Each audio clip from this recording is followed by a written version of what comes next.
Welcome back to the All Things Basketball Podcast. Guys, what an amazing game that I just watched, that we all just watched from the Thunder and the Nuggets. Insane game 4. Just a must win for the Thunder, and they answer the bell. They respond after a heart-crushing loss in OT in game 3, a game that they also kind of had and let go. I talked about it in that last pod. But they come into this game, man, 92-87, winning what we all call a rock fight. Just the kind of game where neither team shoots well from anywhere. And I've said it many times throughout the season about this Thunder team. I said it before this playoff series. I like the Thunder in games where neither team is shooting well, because those are the games where defense takes you over the top. Because you can get offense getting stops, right? Like forcing turnovers, getting steals, getting those deflections, forcing bad shots, right? Like the defense, like good offense beats good defense. We know that. And offense is obviously equally as important, you could say, as defense. I really feel like it's 50-50, right? But when it comes to these games where neither team can get a bucket, it's incredibly valuable to also force that to be the case. Like, the Thunder are going to drag you through the mud, similar to the way the Miami Heat were able to do it, like, just year to year. Their defense, we know all the historic teams that we've seen throughout the NBA's history. These teams that just, no matter what you do well on offense, they're going to drag you into their game, and you're going to have to just be this much better than that team because of the defensive pressure that teams have. And look, man, a team like the Orlando Magic is a team where it's just all one way. And you're never going to win a title like that either, right? And I love the Orlando Magic. Anyone listening to this pod that's a Magic fan, don't take that as like disrespect. This is a perfect example of you need both. And of course, big shots were needed down the stretch. You're always going to need that. But really, their defense kept them in the game, and it turned the tide. And look, man, the Denver Nuggets defense down the stretch has also, just this whole series, right? Like, we talked about how bad their defense was all year. They've turned it up, man. And it was the same thing we saw in that Nuggets championship run, where their defense wasn't so good in the regular season. Like, it was good. It was okay. Like, it wasn't bad. Definitely wasn't as bad as it is this season, but they turned it up a notch in the postseason, and they are just looking like a lock-up defense night to night. But let's talk about this rock fight, okay? OKC, 35.6% from the field, 24.4% from 3.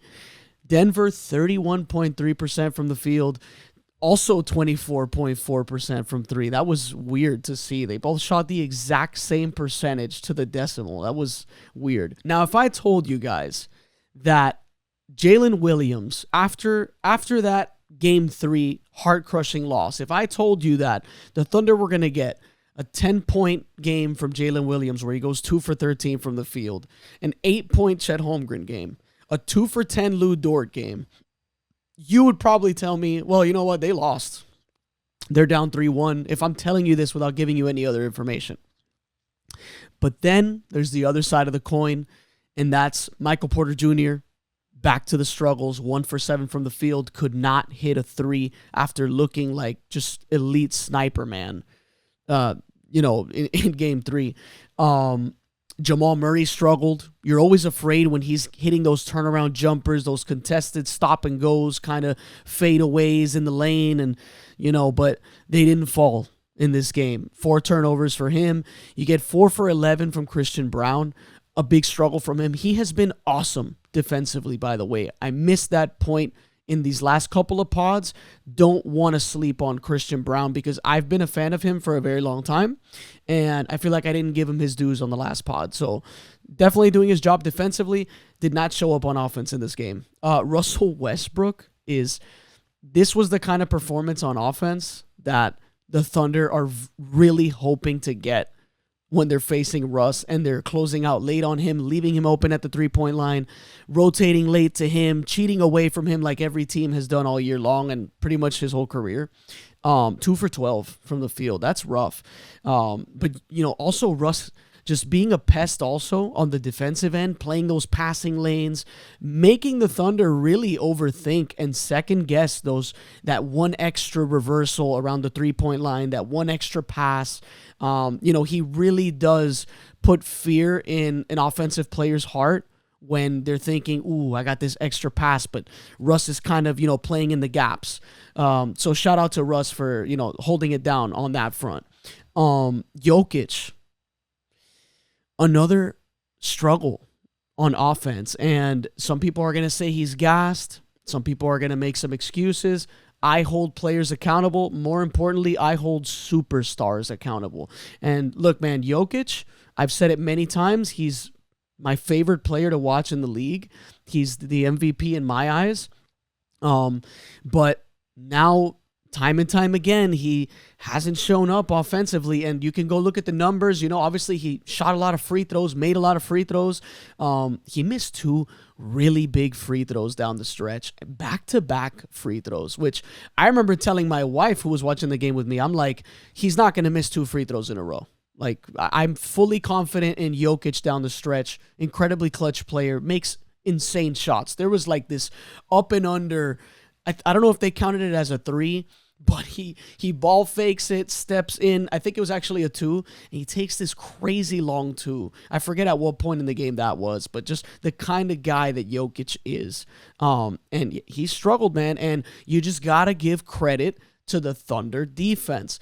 Anytime he's catching it on a post-up, the hands are there. The bodies are there. The aggression is there. The help defense is there. The tagging is there. The boxing up is there, forcing him to either take a tough shot. There was a great moment where Shea is helping. I forget who the on-ball defender was, but Shea kind of meets Jokic on the turnaround, and that length from Shea that we know he has, that crazy wingspan and the effort that he shows all the time.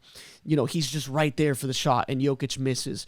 It's the constant bodies and contact, physicality, and energy and effort that the Thunder show all year long, all series long, and Jokic is feeling that. It's very Minnesota Timberwolves-esque in terms of what Jokic is looking like in this series, in terms of the inefficiency on offense and the struggles and kind of like the out of his flow and like not normal experience when you're watching Jokic throughout his career and you know that he's just going to make tough shots and dominate night to night like he did in that game 1 where it was the 40 and 20 game. A lot of talk on Jokic there. But Aaron Gordon was really good in this game. He hit a banking 3 that was insane. I was like, of course. I mean, this dude's been just lighting it up against the Thunder, and he's lit it up all year long from 3. He's had an incredible season. He's had an awesome postseason. And also, just a sad story that we know about Aaron Gordon, changing his jersey because of his brother, and just that whole thing is super sad. So, I am happy to see him balling out, at the very least.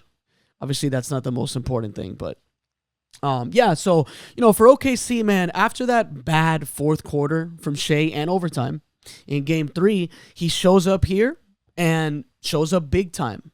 I do want to say there was a couple moments where I was yanking whatever hair I got left here. I don't really have a lot of it, but I was pulling my hair and screaming at the TV because I'm thinking, dude, those 2 quick 3-point attempts late in that fourth quarter, where I think the Thunder had like a 5 or 6 point lead. I could be remembering that wrong. I'm not looking at this right now, but it was, and then he shoots 1-3, he misses it.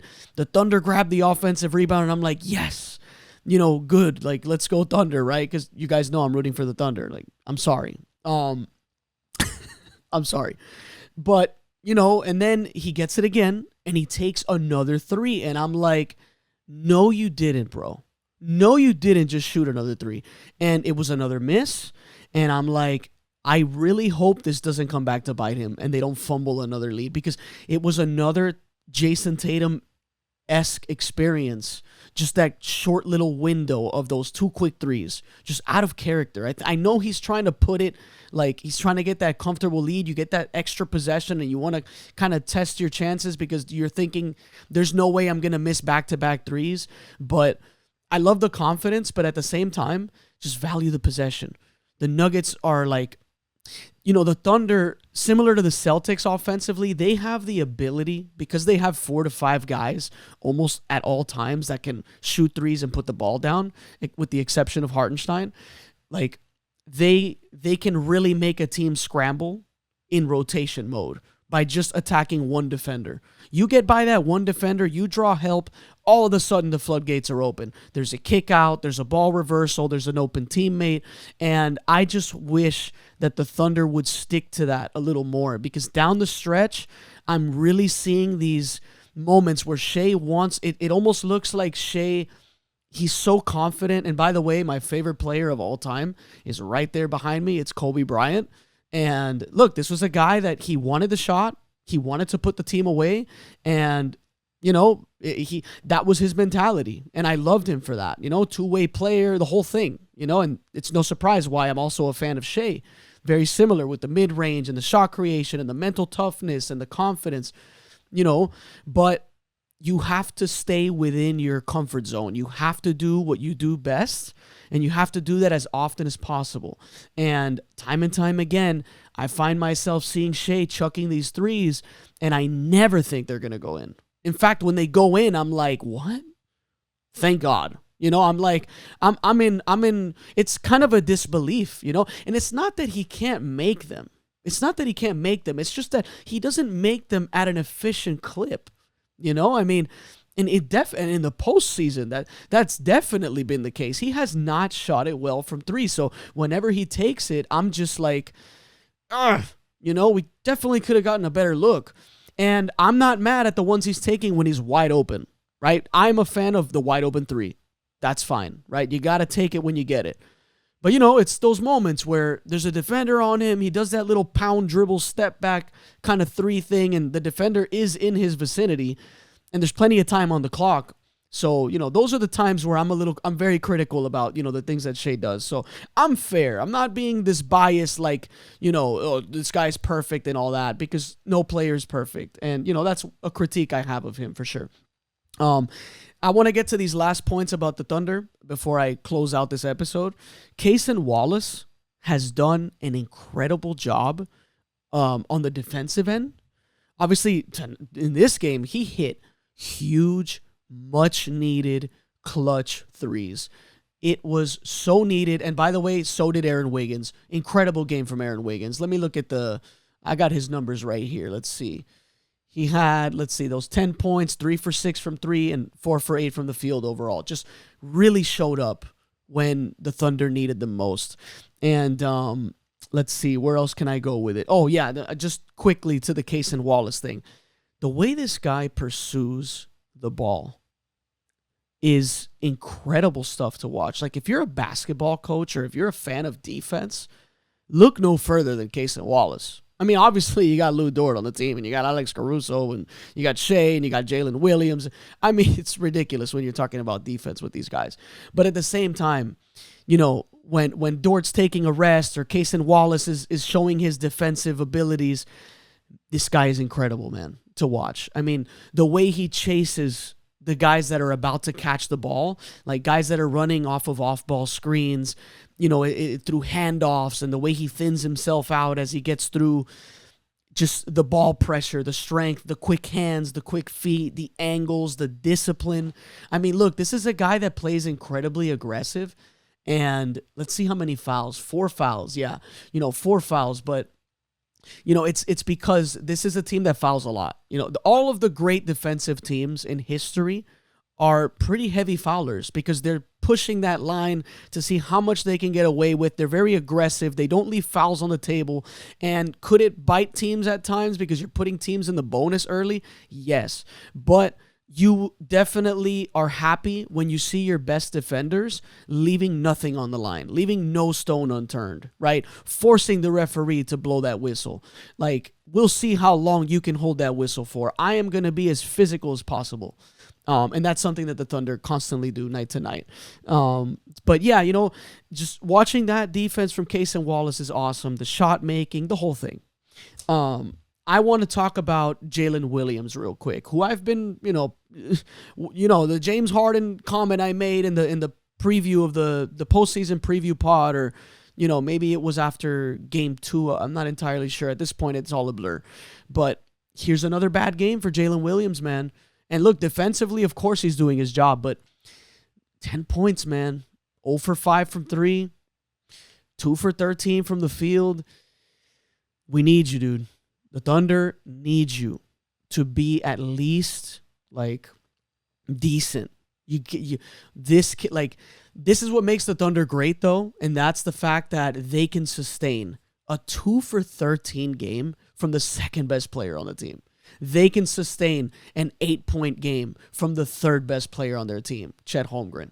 They can sustain a starting lineup player, Lou Dort, 2 for 10 from the field, which all of them were threes, which is crazy. I couldn't even imagine that. But, they can sustain a 10-point Alex Caruso game off the bench because of the depth, because of all the help, all the ammunition that these guys just have, And speaking of the, your team can't afford to have this performance from your second best player, also look at the Nuggets. Like, Jokic, if he's not going to show up because he's being doubled, Christian Brown's got to hit shots. Jamal Murray, got to hit your shots. Michael Porter Jr., I know he's playing through pain, but when you're out there, you hold the player accountable. It is what it is, right? Like, Michael Porter Jr., you showed us what happened in Game 3. Game 3, right? Yeah, you showed us Game 3. You balled out. Clearly, you're capable, right? I know the pain makes it difficult, but he's capable, right? Got to knock those down. Aaron Gordon's knocking them down, Should I expect Russell Westbrook to knock down shots? No, But 2 for 9 from 3, whoo, that's rough, man. And, Peyton Watson 0 for 2. He didn't hit anything. And this was a tight rotation here for the Nuggets. They only played, really, Peyton Watson because, Julian Strawther, 4 minutes, 44 seconds in this game. Nobody else playable on this team, right? And that's why I picked the Thunder in this series. Ultimately, I don't like picking against Jokic in series because he's just incredible. And he could very well take teams on himself and just outscale an entire team. But this is a different beast, right? This is a team that really has elite bench players that are great at their one role, which some of them are just great at defending. Some of them are just great at shot making. Look no further than an Isaiah Joe, right? Not a bad defender, but obviously not one of their better defenders, right? And he's one of their better shooters. And he's very elite at the shooting part of it. So, they just have a lot that they can go to, Jalen Williams not having it. All right, Jalen, sub him out real quick. Here's some Isaiah Joe minutes. Maybe he spaces the floor a little bit better. Maybe he doesn't have it. Cason Wallace shoots well. And it's just, a beautiful thing to watch. Series is tied 2-2. This is also a must-win for the Oklahoma City Thunder. And honestly, it's a must-win for the Nuggets, because the Nuggets don't want this series to extend. And if you're the Thunder, well, if you're any team, you don't want a series to extend. You want to be able to finish the job, remove the necessary Game 7 if you can, and also build up some time in between for your next series when you actually come out on top. That's all important. Obviously, the most important thing is you just win the series, but you want to have best case scenario, right? Like, avoid a Game 7 if you can. Get some rest before your next series. And for the Thunder, I say it's a must win. You guys can disagree with me and say, well, if they lose, they could still win at Denver again and they can win at home. They've lost a home game and they've lost at Denver. And also, we're due for another great Jokic game. If we're thinking, I would never bet that this is what Jokic is going to do for the rest of the series. And even though he's shooting like this, Jokic is so great that it's quick to just look away from the stat line on the other side of the box score. Like when you look a little more to the right where it says points and rebounds, this guy had 27 points, 13 rebounds, 4 steals, and only 2 turnovers. He was 11 for 14 from the free throw line. So this guy's going to get free throws This guy's going to get assists, which credit to the Thunder. They have taken that away from him a lot. But, he's going to rebound well. Offensive rebounds, defensive rebounds. In this game, crazy. He actually didn't grab an offensive rebound. So that's pretty awesome to see, talking about the Thunder side of things. But yeah, clearly I am not banking on thinking that Jokic is just going to play like this for the rest of the series. This was a game, again, where Jokic plays poorly offensively, efficiency-wise, and the Thunder win it. They also sustained a bad Jalen Williams game. So strong win by the Thunder, and I'm going to leave with this. With all the people messaging me about how important experience is, and championship experience, and if you're young, you can't get it done. I'm not saying experience doesn't matter, but sometimes it is a young man's game when it comes to basketball, and also when you have depth. You're going to constantly be able to have a production on the floor, 5 guys that are way more energized and have more stamina than the 5 guys you're constantly playing for an entire game. And I think that part of it is why I think that the Thunder are going to break that young team barrier, at least to get out of the West, right? Like, we could talk about championship stuff later, but I really think this team is fully capable of breaking that young team barrier. They're going to get to the finals. That's my prediction. I still think they can do it in 6 against the Nuggets. And we'll see what happens at that point. I'm not liking how the Celtics are playing. I'm not liking how, the Cavs, even though they've had injuries, I'm not fully confident in that team. I question what Darius Garland could do in a series against the pesky defense of the Oklahoma City Thunder. We've seen what's going to happen. Evan Mobley, these guys are physical. Evan Mobley, he's been great this season, but you can challenge him in terms of the physicality too. Jared Allen, he could get into some foul trouble playing a team like this, and then we're talking about Indiana. I don't think they're going to come out of the East either. That's just my opinion. So, the way things are looking, if the Thunder are able to get to the finals, I'm very confident in this team's ability to get the job done. Thanks for watching. Thanks for listening. I will catch you guys on the next one.